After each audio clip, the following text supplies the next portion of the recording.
கொஞ்ச நேரம் கொஞ்சி பேசக்கூடாதா?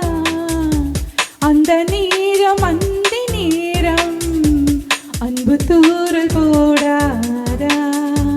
கொஞ்ச நேரம் கொஞ்சி பேசக்கூடாதா? அந்த நேரம் அன்பு தூரல் போடாதா? கொஞ்சம் நேரம் எல்லை மீறக்கூடாதா? இந்த நேரம் இன்னும் கொஞ்சம் நீளாதா?